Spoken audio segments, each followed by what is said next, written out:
Over the years, I've observed that food items generally become very expensive towards the month of February, March, April, May, thereabout, especially the vegetables. And on top of this list are the peppers. Your tomatoes, red bell peppers, scotch bonnet peppers, habanero peppers, and even onions. In past years, I've had to buy these items for like times 5 the normal price I would have bought them. So this year, I decided I was going to buy ahead, buy all the peppers in bulk, blend, and keep refrigerated throughout this period. So I got to know about this market in the suburb of Abuja known as Kango Market. I hope I got the name right, Kango Market. So I went to the market and I thought I should bring you on how my shopping went. You're welcome to today's episode of Strength with Bisola. I believe you're going to have a good time with me. My first stop was at the tomato stand. I got each of these baskets of tomatoes for 18,000 naira. That's around $12 thereabout. Guys, this size of baskets could go for as high as 60,000 naira in a very crazy year. But I got them for 18,000 naira each. Then I went to the pepper sellers. That black bucket you are seeing is what they use to measure for people who are buying in large quantities, and I got that bucket for 4,000 naira. Then I went to get red bell peppers. So I got 2 of these buckets for 2,500 each. And so I discovered the peppers I got were not enough. So I went to another place to get more red bell pepper, and it was slightly higher than what I initially got, but like 200 naira difference, like that. So, but I like the color, very red. So I got 2 extra baskets of this, like those dustbin baskets, those small baskets you are seeing. Then I went to get onions. I got here and I told the person how much per kilo. By mistake, he started laughing that what is kilo? I said sorry, I mean per bucket. So I got that for 2,800 or thereabouts.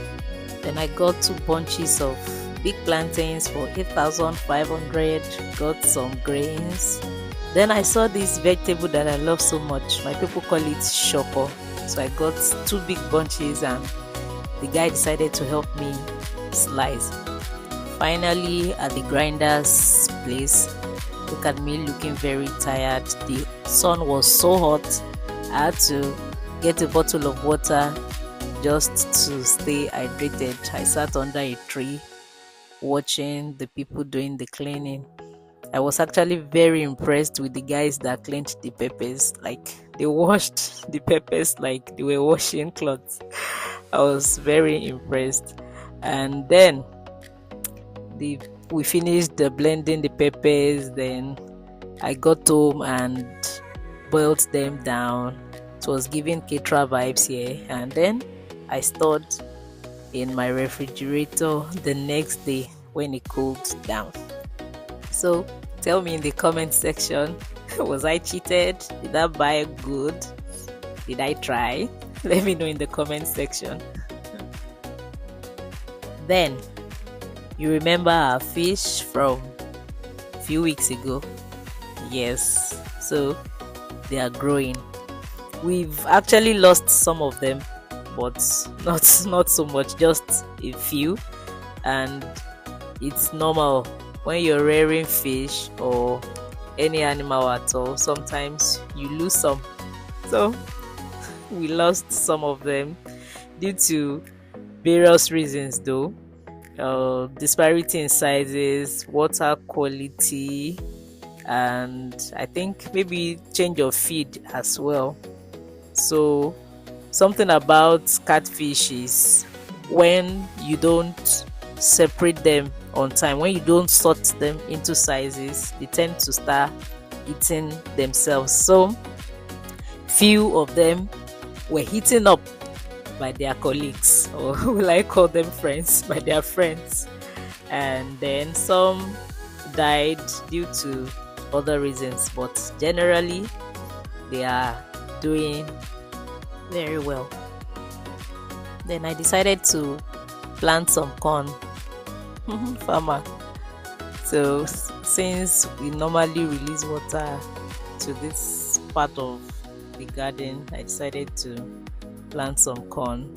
We made a little dredge for easy passage of water, and so that we can wet the plants around. See guys, water is so important to fish. On this particular day, I had not changed their water because I wasn't sure of the quantity of water we had in the tank, and I didn't want to change their water and then we don't have water to use for other things. But guys, see this fish. So this is what happens when the water in the pond is bad.